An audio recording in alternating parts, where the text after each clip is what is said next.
online advertising for big publishers. So big culture. Hello.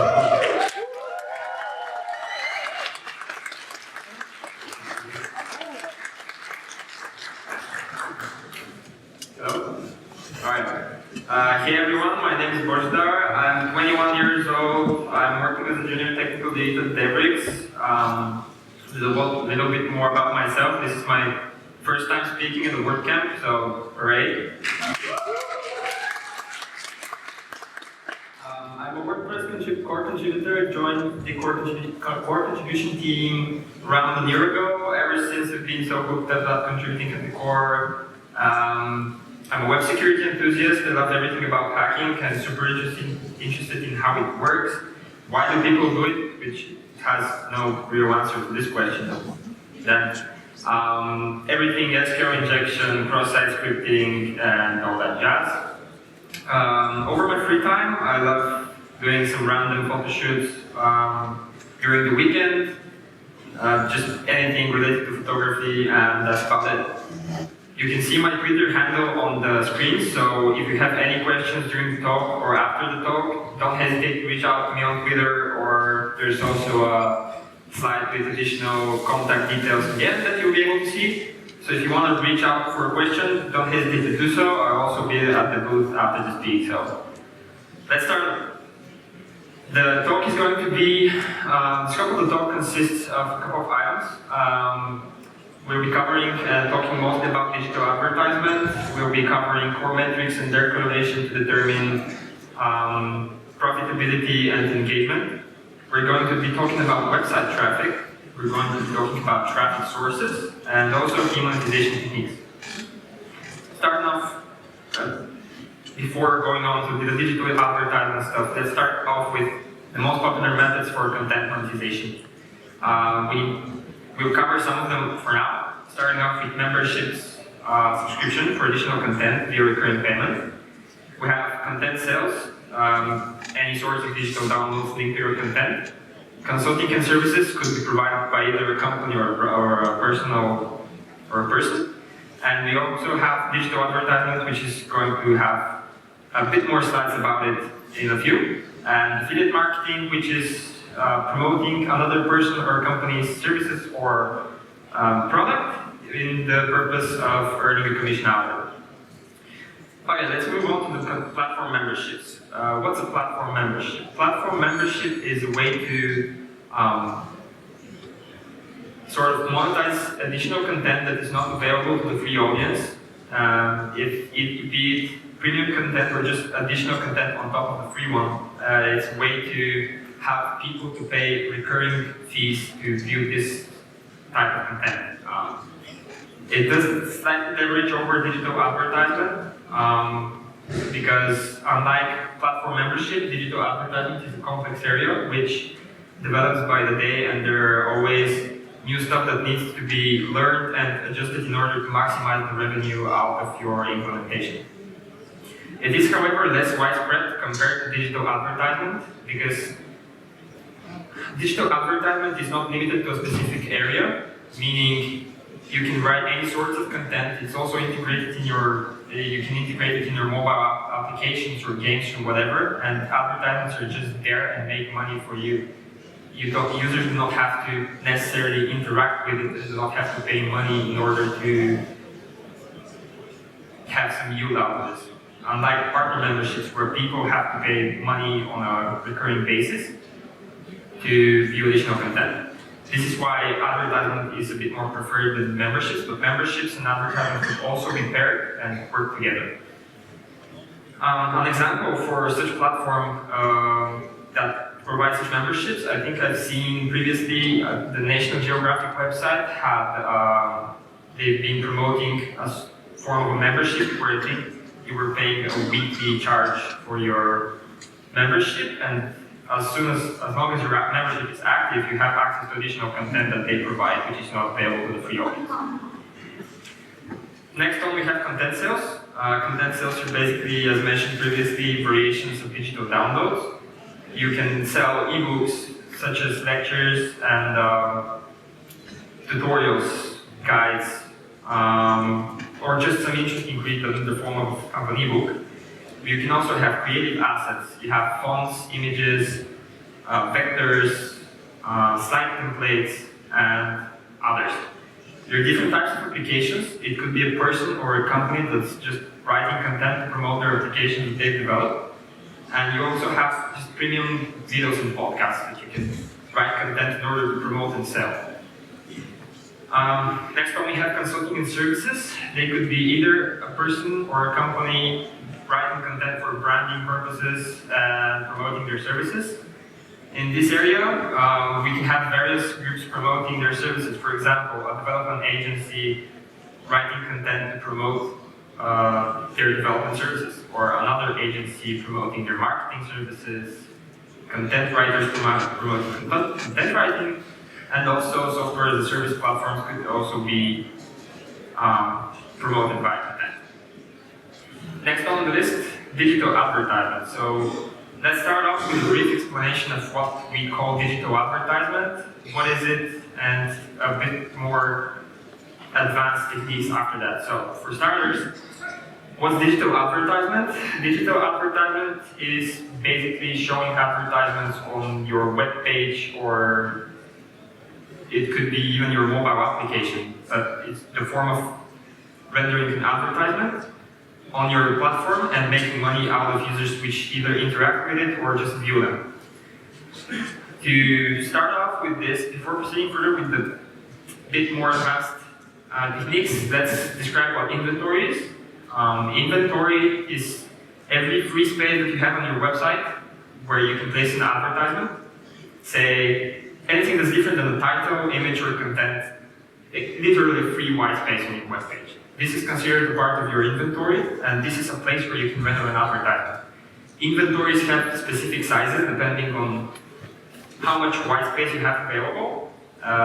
There are different types of advertisements with sizes that will not be covered over this presentation, but it's definitely an interesting read if you're interested in this topic afterwards. But yeah, that's what inventory is. The free space you have on your web page or application where you can basically render advertisements at. Digital advertisement is the most widespread technique for revenue income because there's something called a demand stack. Demand stack is a group of demand partners or advertisers that are keen on competing between each other in order to get their advertisements placed on your web page. How does this work? And this is how publishers and business owners maximize the revenue yield. It's a technique called header bidding. Header bidding is the process of a user entering your web page. Then all the inventory, the free spaces I mentioned earlier, are collected in one. A script gets those free inventories and sends a request to all the demand partners that we mentioned previously. And each demand partner knows for which placement they're bidding, that they want to have their advertisement placed on, and they place their bids for it. And placing their bids is pretty much like eBay auctions. It's literally just placing a certain amount of money for that placement. And say you have 7 bidders, different advertisers. All of them place their bids for that placement. The one that has the highest bid wins the auction, meaning that the advertiser with the highest bid gets to place their advertisement at that free space or that inventory or that placement. That's how header bidding works, and that's why it maximizes the revenue income, because it provides a flow that the advertiser, which is willing to pay the most money for it, wins the auction, and this is how you maximize the revenue with demand with header bidding. Before proceeding with more details about key monetization techniques and the digital advertisement, I would like to cover some of the core metrics that are used to determine engagement and profitability. Starting off with a couple, pages per session is the amount of pages that a certain session accumulates. For example, you open a web page, which consists of some type of paginated content. You go through all, say, 6 pages, and then you close your session. At the end of this session, your PPS value is 6, because you went through 6 pages. Next one, we have revenue per session. This is the amount of money you have accumulated for the publisher or the business owner during those 6 pages that you've browsed, either with seeing advertisements or interacting with them by clicking on them. Next one, we have a couple more. We have win rate.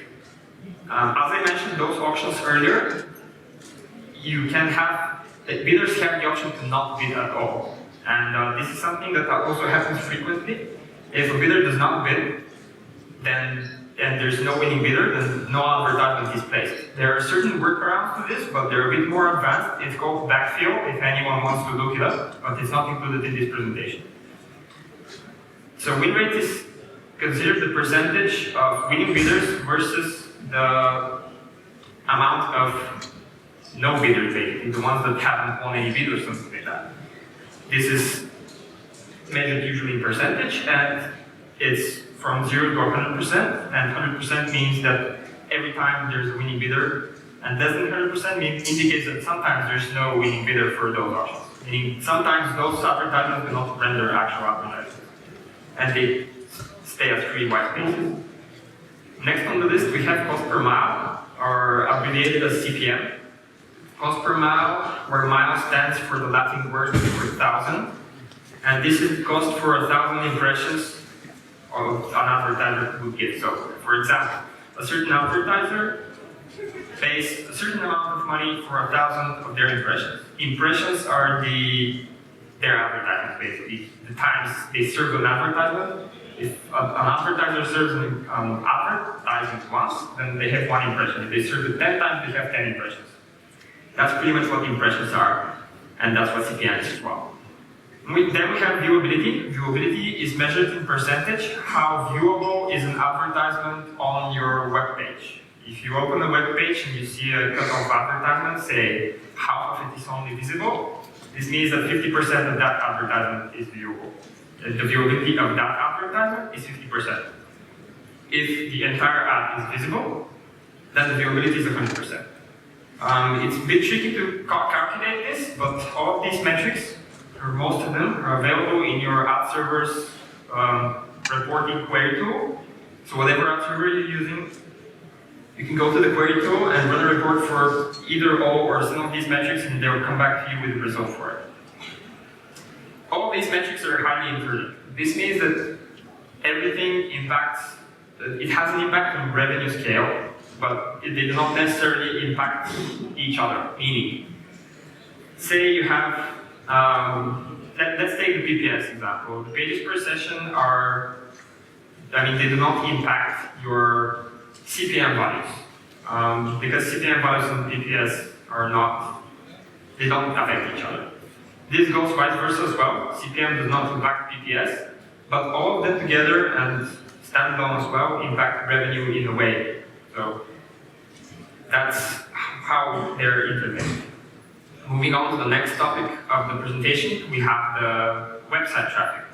Starting off with the most basic ones and the most popular ones, we have organic traffic, which is the result of users that have reached the website as a result of an unpaid search. Or then you have paid traffic, which is users arriving on your web page as a result of a paid link or another advertisement, for example. This is paid traffic.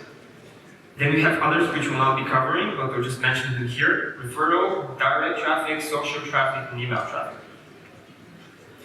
Moving to the paid traffic sources. There are different traffic sources for paid traffic. Some of them you might have heard, but some you may have not. I believe everyone has heard Facebook. So yeah, we have Facebook first. We have Snapchat as well. We have Outbrain. We have Taboola.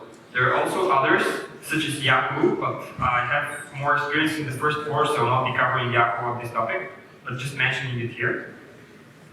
Starting off with Facebook, it's arguably the biggest traffic source. It's very widespread. It's not limited to any continent. It's both US, EU, Asia, everywhere.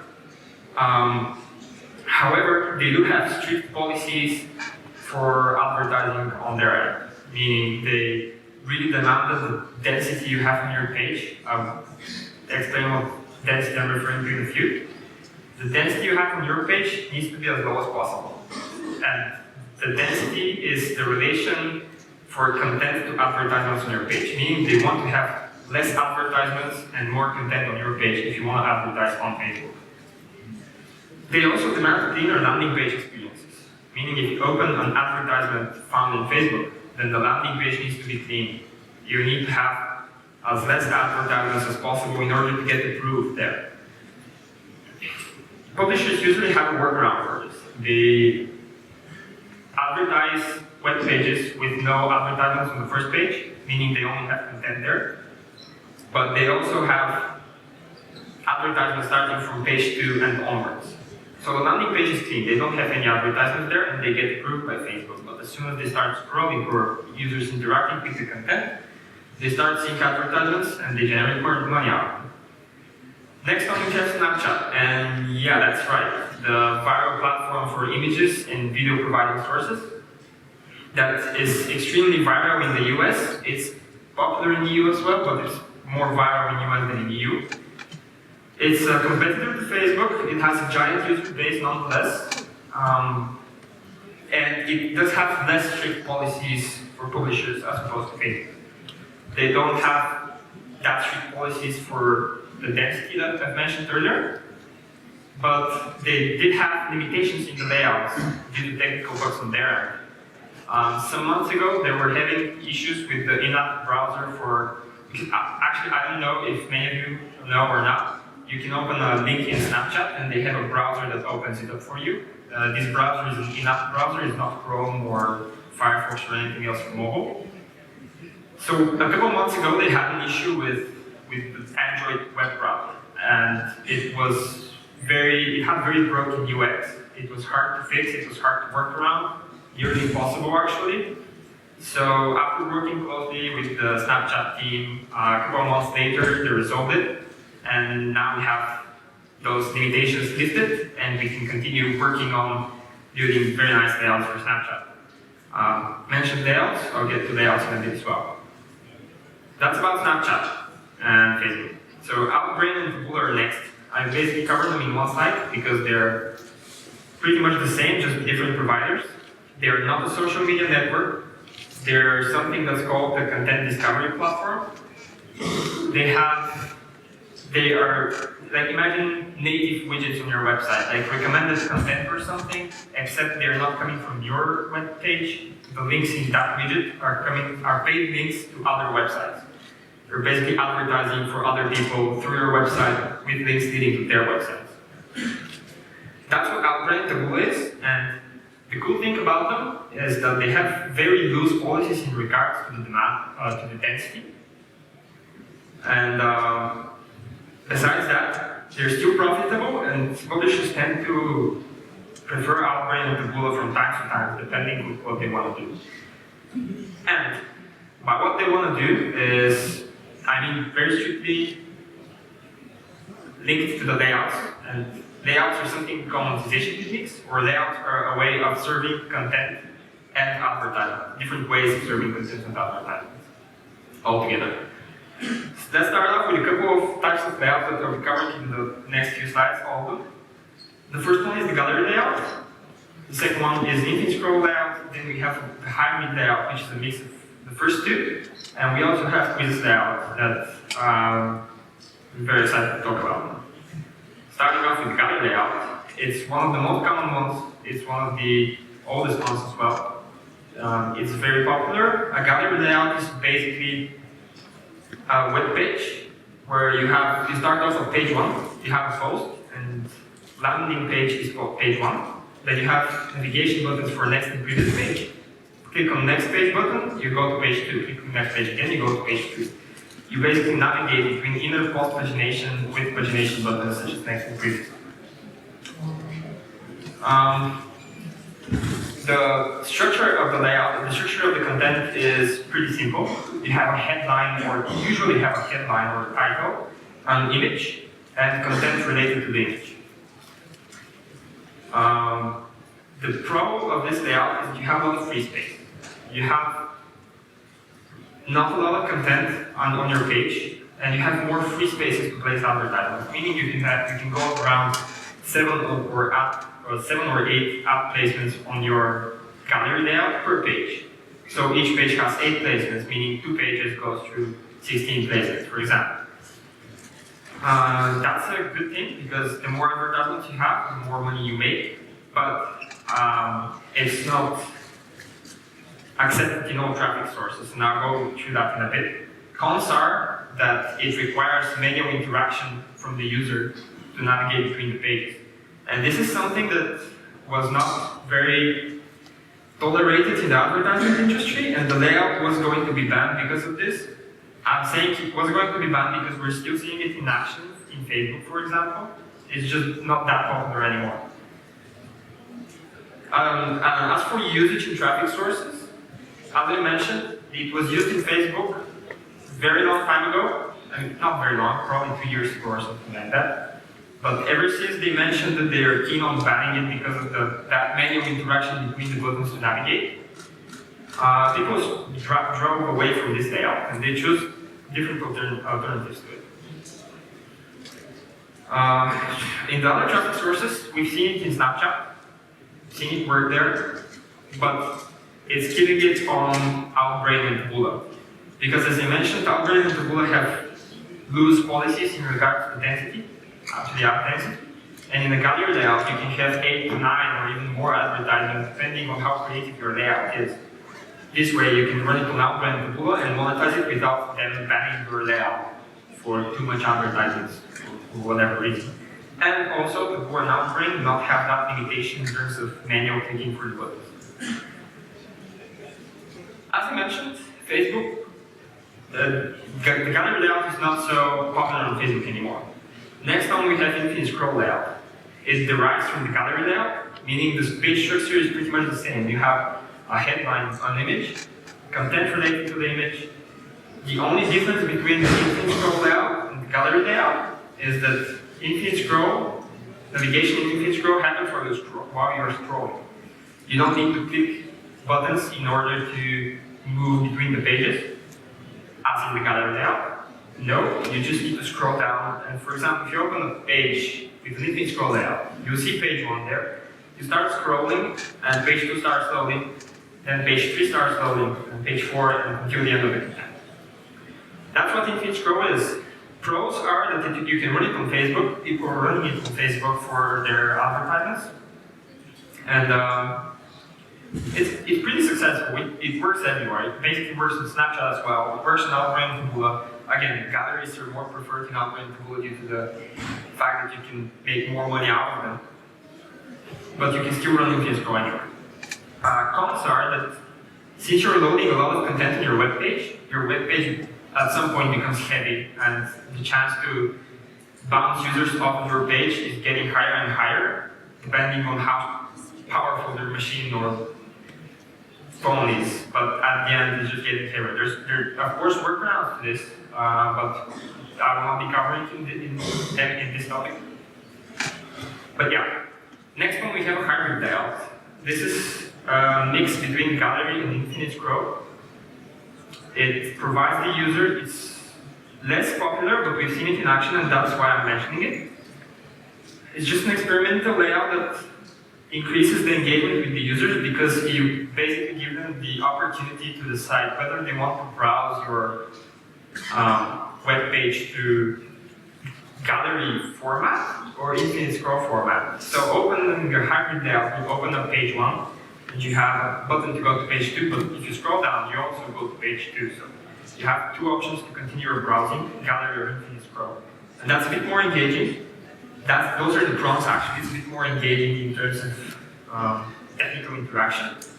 But cons are that it's trickier to implement because you have those 2 variations of the layout, and you need to make sure you're not causing regressions between the 2 options and everything's working nicely, smoothly, and yeah, it's a bit trickier to implement as well because you're mixing those 2 layouts together. Its usage in traffic sources. As I said, it's less popular, so it's hard to say whether or not it works everywhere on Facebook, on Snapchat, Outbrain, Taboola, or Yahoo, for example, as mentioned earlier. But it should work for Outbrain and Taboola because you can pick the gallery option and you can have lots of advertisements. I don't see it not working on Snapchat. In fact, they only might see a problem on Facebook for it, but everything else should work for hybrid. And super excited to speak about the quiz layout. The quiz layout is a different way of serving content, not related to articles. It's way more engaging than articles. It's also flexible in terms of templates, types of quizzes that you're able to display. You can have single-page quizzes.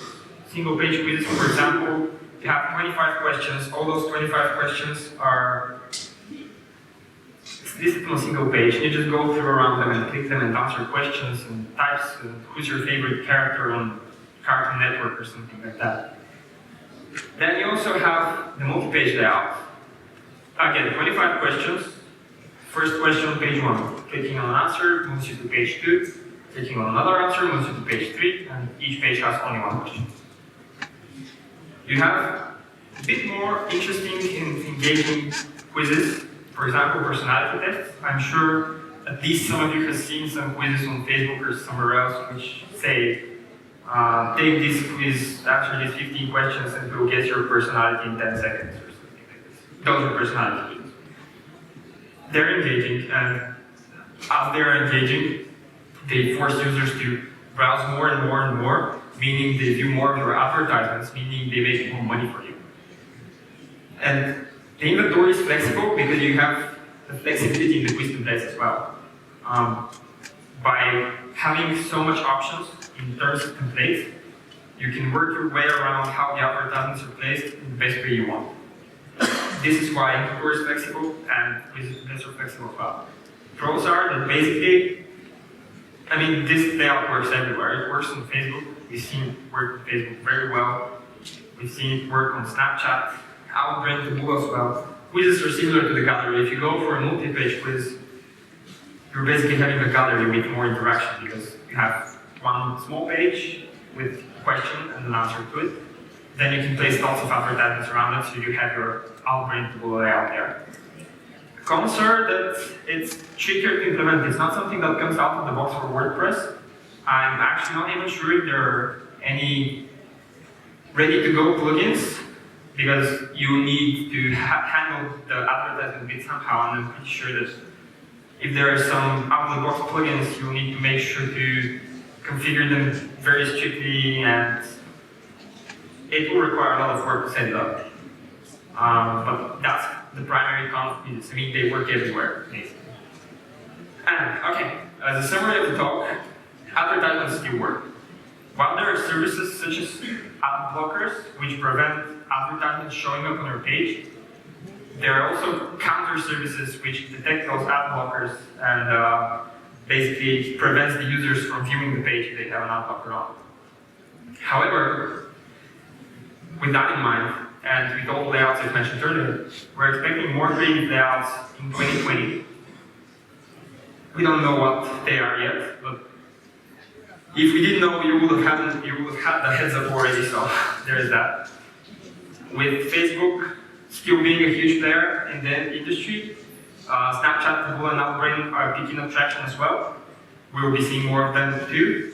And of course, programmatic advertisement is also on the rise with new techniques coming out and advanced ways to maximize your revenue and profitability through your content and digital advertising. That's all from me. If you have any questions, you can see my details at the slide. My Twitter handle was at the bottom left area of the slide template. So I will also be in the DevriX booth after the talk, and make sure to come out here and ask any questions if you have, or tweet me, or message me, or yeah, that's it.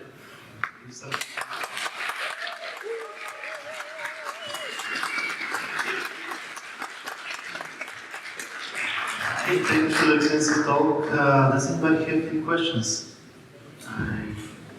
Minded? Okay. On the side of the room, you can raise your hand now and I'll bring the microphone so you can go faster. All right, thank you for the lecture. It was a pleasure to listen to you, going at so many words per minute. I have a rather long question, and it's in relation to the metrics on the publisher side. Nowadays we have more flexible content, like you mentioned, infinite scroll and infinity page views. Would you rather recommend people getting metrics out of page views alone, or using more let's say subtle metrics, more advanced metrics like scroll views or partial scroll views to get more, let's say, detailed metrics about the user experience and get more granular feedback out of the content navigation? That's a very interesting question. In fact, it really depends on the publisher's side, what they want to achieve. I mean, do they have a team, an analytics team, that are happy to iterate through those metrics constantly and find out what's the best to improve, or are they just a small publisher that wants to care about their pages and nothing more? But however, it depends also on the layout. If you have a quiz layout which is a bit more advanced, and say you have every time you have a hint functionality, for example, a hint button below your image, which gives you a hint which answer is it, then you can pair it with the Google Analytics custom event, which shows how engaging are those hints. And this can indicate you, do those hints work for me or not? Should we remove them or keep them? If the custom events are showing very nice results, then why not keep them and possibly improve them? But if the custom events are showing bad results, just remove the hint. And this is something that, again, it depends on the publisher's point of view. If they have something specific they want to look at.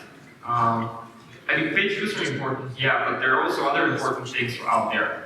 How engaging are your quizzes? Do your templates, do your call to action buttons work at all? And I hope that answers your question. I think it's a matter of what the publisher needs, but it's definitely, I wouldn't trust page views, so I'll just rely on something else as well. Yeah, that's a good answer, thank you. And I just want to mention now that Taboola and Outpoint recently merged, at the start of October. They're a long company now, so that's let's say a positive sign for native content marketers, and I want to reach to everyone in Bulgaria to join their hype when it comes to content marketing and have accounts there and publish on their side their inventories. Yeah, I'm very excited to see what's going to happen with Outpoint Taboola after the merge. We're probably going to see some more action out of them, but let's see how it goes. Thank you. Would anybody else like to ask anything for something? Alright, then I guess Bojidar will be around and you can speak with him. Yep. Whenever you see him. Happy to chat with you, and that's it again.